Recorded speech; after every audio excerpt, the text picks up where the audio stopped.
Ce n'est pas par manque de galanterie que je parle le premier, c'est uniquement parce que moi je vais parler du passé et Aminata va parler de l'avenir. Bon. Bon. Alors, malgré mon grand âge, ça fait plus de 40 ans que je suis venu au Sénégal, ça ne fait pas 60 ans comme le professeur Gentilini, il m'a battu d'une longueur, mais je tiens à vous montrer sur cette diapositive mon bâtiment de biologie, c'est mon dernier né. Donc, malgré l'âge, on peut encore procréer, au moins sur le plan architectural. Donc, je vais vous parler d'un modèle de coopération, la vaccination contre l'hépatite B et tout le travail qu'on a réussi à réaliser dans le cadre d'une collaboration France-Sénégal. Elle a été extrêmement productive et, bien que ça ne soit pas toujours cité par les auteurs anglo-saxons, beaucoup de travaux ont été refaits par la suite et confirmés, mais sont très peu cités, bien que nous ayons publié dans des bons journaux. Alors, il faut faire un petit rappel quand même.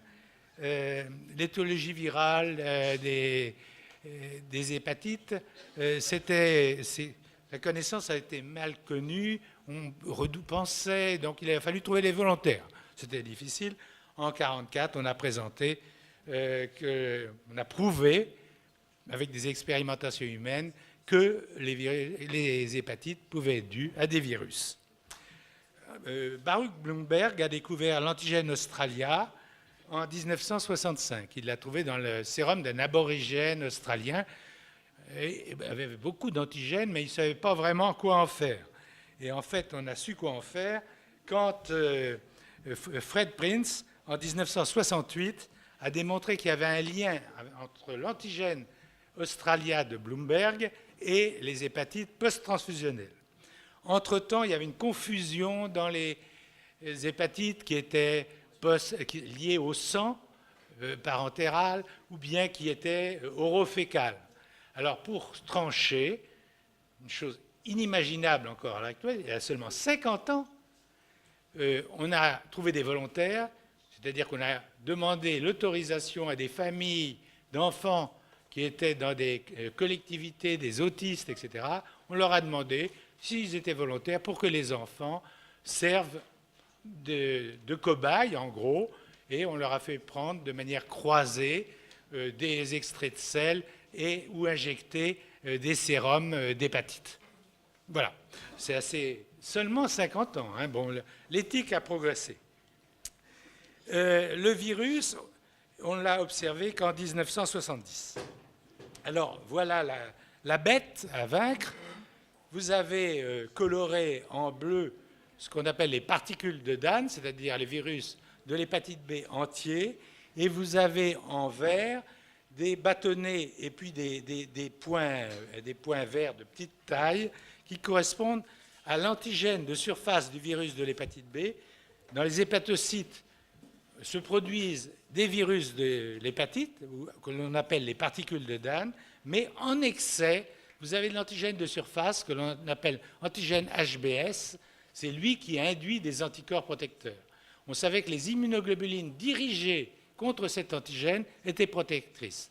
Donc, le candidat vaccin, c'était les précieux antigènes que vous voyez sous forme de billes et de bâtonnets.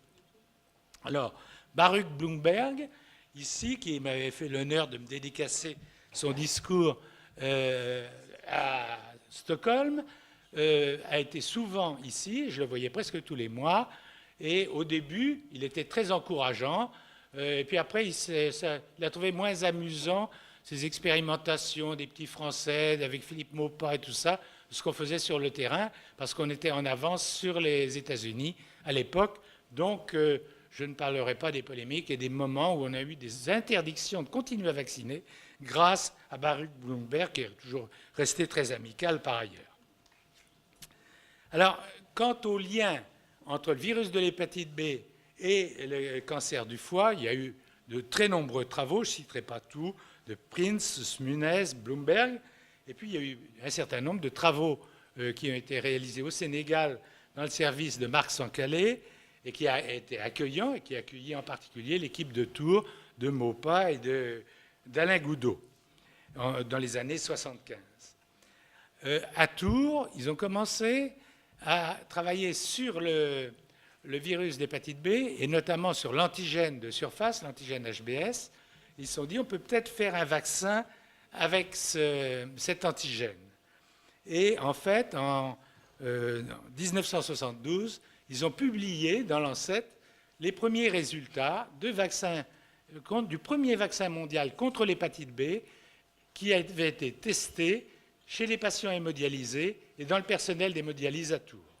Par la suite, il a été testé sur nous-mêmes, nos familles, nos enfants. Tout le monde était volontaire, malgré les grandes quantités de formol qu'on avait laissées dedans, par sécurité, pour inactiver soit des restants de génome du virus de l'hépatite B, soit des agents jusque-là inconnus. En 1976, Bloomberg a eu le prix Nobel. Et en 1976, moi, j'ai eu l'honneur d'arriver au Sénégal et le plaisir d'être impliqué immédiatement. Philippe Maupas a dit « Oh, ben, c'est bien, tu vas au Sénégal. Bon, allez, hop, tu vas te mettre dans le programme prévention hépatite-hépatome, un programme assez ambitieux. » Au passage, sont oncogènes le virus de l'hépatite B, le virus de l'hépatite C, vous le savez tous, et le virus de l'hépatite D, qui, en fait, est un satellite du virus de l'hépatite B, puisqu'il a dans son enveloppe l'antigène HBS, le même antigène. Autrement dit, quand vous vaccinez contre l'hépatite B, vous protégez en même temps contre l'hépatite D. Alors, les arguments en faveur d'un lien entre une infection par le virus de l'hépatite B et les cancers du foie. Au début, on n'avait pas grand-chose à se mettre sous la dent.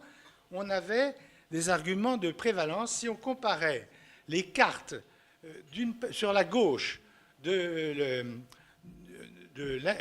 l'incidence de l'antigène HBS au niveau mondial et sur la droite l'incidence des hépatocarcinomes, vous voyez qu'il y a une quasi-superposition, l'Afrique, l'Asie, etc.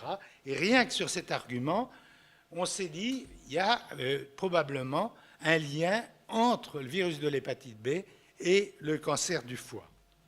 C'était un peu léger, mais on avait déjà ça. Après, on a eu des arguments sérologiques. On a recherché dans le cancer du foie la prévalence de l'antigène HBS avec des taux extrêmement élevés. Mais c'était toujours léger. On a dit qu'il faut passer le cap. Et donc, à ce moment-là, on s'est mis à rechercher les marqueurs dont on disposait concernant le virus de l'hépatite B dans les hépatocarcinomes. Et ici, sur la droite, vous avez l'antigène de corps, l'antigène HBC du virus de l'hépatite B dans des hépatocarcinomes, dans des cellules d'hépatocarcinomes. Par la suite, toujours dans les années 60, vers 80, on a réussi à faire les premières hybridations in situ pour montrer qu'il y avait bien de l'ADN du virus de l'hépatite B. Maintenant, ça paraît complètement débile. On a nos séquenceurs, on a tout ça. L'hybridation, ça passe un peu au-dessus des oreilles. Mais à l'époque, c'était une vraie performance. D'abord, on a démontré les antigènes, puis plus tard, un peu plus tard, la présence du génome. Alors, arrivé au Sénégal, d'emblée, Philippe Maupas avait l'idée, bon, il y a un lien hépatite B, cancer du foie, donc par conséquent, on doit pouvoir prévenir un processus cancéreux par une vaccination. Moi, je suis arrivé en 1976, on a commencé une enquête épidémiologique importante dans la population. On a regardé quels étaient les marqueurs du virus de l'hépatite B, tous marqueurs confondus en fonction de l'âge. Et c'est la courbe que vous avez en bleu. Sur la partie de gauche, en bas, vous avez les âges, de 6 mois jusqu'à 70 ans, on s'est arrêté là, hein. On aurait pu aller plus loin. Et vous voyez, au tout début, ce sont des marqueurs du virus d'hépatite B transmis passivement de la mère à l'enfant, et puis après, progressivement, l'enfant élimine les marqueurs de la mère, et puis vous êtes dans la vallée, et après vous avez une montée en puissance, c'est la rencontre du virus de l'hépatite B dans la population sénégalaise, et vous voyez que ça monte très très vite, puisque cette enquête qui date de 1976 montre qu'à l'âge de 8 ans, 80% des enfants avaient rencontré le virus de l'hépatite B. Et de l'autre côté, en jaune, vous avez la courbe des hépatocarcinomes et de l'âge avec un pic en 30-40 ans. Donc, notre idée, on s'est dit, donc si on veut protéger la population des hépatocarcinomes, il va falloir vacciner très tôt, pratiquement, les nourrissons. Alors, le vaccin, on avait fait des essais, dans un premier temps, on avait pris du plasma de porteurs du virus, etc., qu'on avait inactivé. On a essayé en France, on a essayé aux États-Unis, mais avec des résultats assez moyens. L'idée de Maupas était assez originale. À l'époque, il y avait un concept qui disait qu'on ne pouvait fabriquer un vaccin que si on savait cultiver l'agent infectieux. Philippe Maupas a dit, on ne sait pas cultiver, on ne sait toujours pas cultiver aujourd'hui le virus de l'hépatite B, malgré nos progrès, on est géniaux, mais enfin quand même, on ne sait toujours pas. Il a dit finalement, on ne sait pas le cultiver, ok, mais l'antigène, le précieux antigène qui est candidat qui induit des anticorps protecteurs, eh bien cet antigène, il est en quantité phénoménale dans le plasma, dans le sérum de porteurs chroniques du virus de l'hépatite B. Donc on va aller chercher l'antigène là où il est et on va le purifier. Vous avez sur la gauche, en rouge, le génome du virus de l'hépatite B, qui est l'ADN bicaténaire. Vous avez l'antigène HBC que vous devinez sous forme géométrique. Et puis à l'extérieur, vous avez le virus, dans le virus complet, vous avez l'enveloppe. Et donc, dans les hépatocytes, vous avez des billes et des bâtonnets qui sont de l'enveloppe, qui sont produits en excédent. Alors voilà, en microscopie électronique, après centrifugation, ce que l'on voit dans le sérum d'un porteur chronique du virus de l'hépatite B. Donc on s'est dit, on va purifier les particules de 22 nanomètres, les petites billes, et on va les mettre dans un vaccin, on va les inactiver, notamment par le formol, on va mettre un adjuvant, je sais qu'on attaque beaucoup les adjuvants, mais à partir de là, on a dit on a un vaccin et on va l'essayer. Et ce vaccin, c'est sûrement le dernier vaccin qui est préparé de manière tout à fait artisanale, puisque le laboratoire avait peut-être 10 mètres carrés au sol, avec des moyens vraiment artisanaux. Hein. Bon, on verrait ça maintenant, c'est inimaginable. Maintenant, pour fabriquer un vaccin, il faut au moins 10 ans, 1 milliard, enfin, etc. Nous, on n'avait pas peur, on avait des moyens très, très, très modestes. Et vous voyez ici Philippe Maupas dans son laboratoire en 1976, quand il a publié la première démonstration de l'immunogénicité et de l'efficacité de son vaccin contre l'hépatite B.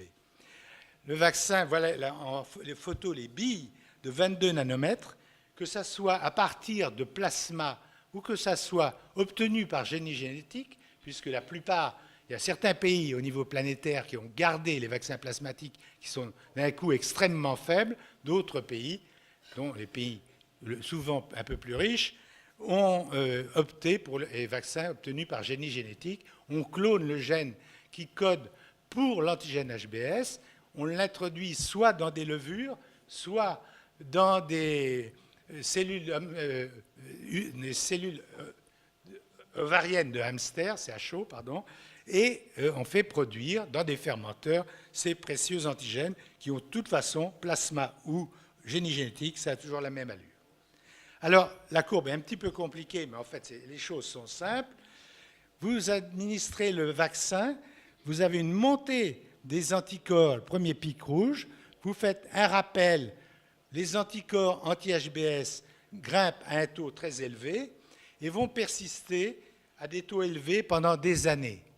Et pendant très longtemps, on a été convaincu qu'il fallait absolument, pour que la personne soit protégée, maintenir des taux d'anticorps supérieurs à 10 unités dans le sang. Je me dépêche. Mais par la suite, on s'est rendu compte qu'en fait, il y avait une mémoire et que si on se trouvait en contact avec le virus de l'hépatite B, même des gens qui n'ont plus d'anticorps anti-HBS détectables, à ce moment-là, vous aviez une montée des anticorps très rapide et ça arrivait en concurrence avec le virus d'hépatite B qui a une incubation très longue et la personne est protégée. Autrement dit, une personne qui répond à la vaccination est pratiquement protégée pour la vie. Ici, vous avez l'affiche qui était mise partout, même dans le fin fond du Saloum, qui montrait d'une part la vaccination avec un schéma de Maupas en train de vacciner, à droite un sujet âgé bien important qui voit ses petits-enfants grandir parce qu'il a été vacciné quand il était petit. Et en haut, eh bien, c'est celui qui n'a pas été vacciné et qui va aller mourir avec un gros ventre, une ascite. Et il y avait un proverbe sérère qui disait « L'homme enceint n'accouche que dans la tombe ». Et ici, vous avez le doyen Iba Diop Mar et votre serviteur qui, à l'époque, avait presque la nationalité sénégalaise. Alors, en fait, ça s'est passé en un délai assez court. Entre 1976 et 1978, on a étudié l'épidémiologie et la faisabilité sur le terrain, et on a choisi le district de Niarar dans le Saloum. Et de 1979 à 1982, ça a été la réalisation, d'une part à Niarar et d'autre part à Dakar, j'en parlerai. Les premiers résultats ont été présentés aux États-Unis en 1980. Il te reste 5 minutes. Hein. Oui, ça va aller. Il y a eu un congrès international, tout le monde est venu du monde entier pour voir les résultats, sauf Baruch Bloomberg indisposé. Et nous avons fait les premières publications concernant la vaccination des nourrissons en 1981 et des nouveau-nés, vous allez le voir, en 1982. En effet, au début, nous avons vacciné entre 7 mois et 48 mois, et on a vu l'efficacité. On s'est rendu compte qu'il n'y avait pas de différence de réponse selon qu'on vaccinait à 7 mois ou à 48 mois. On s'est dit, le nouveau-né doit répondre au moins aussi bien que l'enfant de 7 mois. Donc, du coup, nous avons franchi l'étape. On s'est dit, on va vacciner les nouveau-nés.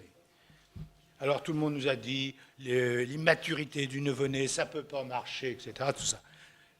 Pour les nourrissons, on l'avait démontré l'efficacité avec des villages témoins et des villages vaccinés dans le district de Niarar que vous avez ici.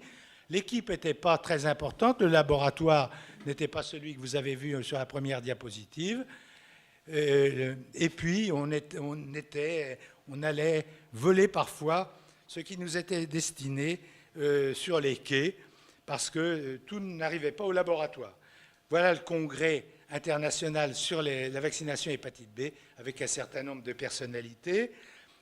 Ça n'empêchait pas d'avoir des repas fraternels sans Bloomberg. Philippe Maupas en brousse.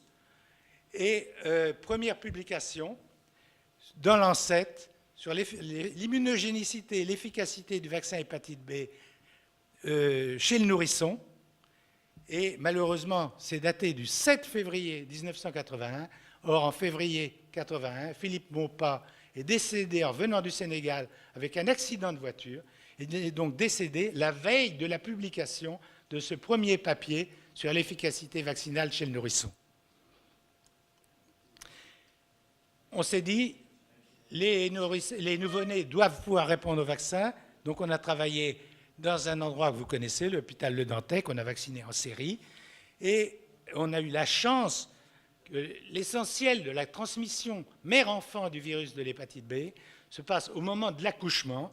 Et donc, maintenant, alors qu'on a été très attaqué, dès 1982, on a montré que les nouveau-nés répondaient très bien au vaccin. Et à l'heure actuelle, l'ensemble de la planète a adopté cette technique, alors qu'on a été traité de tous les noms. J'ai été convoqué par mes pairs en France en disant j'ai menacé d'être viré de je ne sais quoi. J'avais déjà été viré, mais donc ça aurait été jamais qu'une deuxième séance. Bon. Donc depuis, au niveau planétaire, les pays à très forte endémie ont démontré la grande efficacité du vaccin. Vous voyez, on descend des portages chroniques de 14,6% à 1,4%. Dans tous ces pays, on n'a jamais 100% de vaccination. C'est entre 70 et 90%, ce qui est déjà pas mal, ce que beaucoup de pays envient. Et donc, on a réussi à démontrer assez vite que ce vaccin était susceptible de prévenir le cancer primitif du foie. On pensait qu'on devrait attendre 30 ans, 40 ans et que nous n'allions pas voir le résultat. Mais dans les pays asiatiques, vous avez des hépatocarcinomes qui sont très précoces, qui surviennent plus tôt dans la vie. Et ils ont sorti à Taïwan les premiers résultats avec une chute spectaculaire des hépatocarcinomes chez les jeunes, et depuis, il y a des publications un peu partout, en Chine, en Corée, etc., démontrant que ce vaccin peut prévenir effectivement non seulement les hépatites fulminantes, les hépatites chroniques, mais aussi les hépatocarcinomes, et enfin, en post-exposition, il peut prévenir la transmission mère-enfant.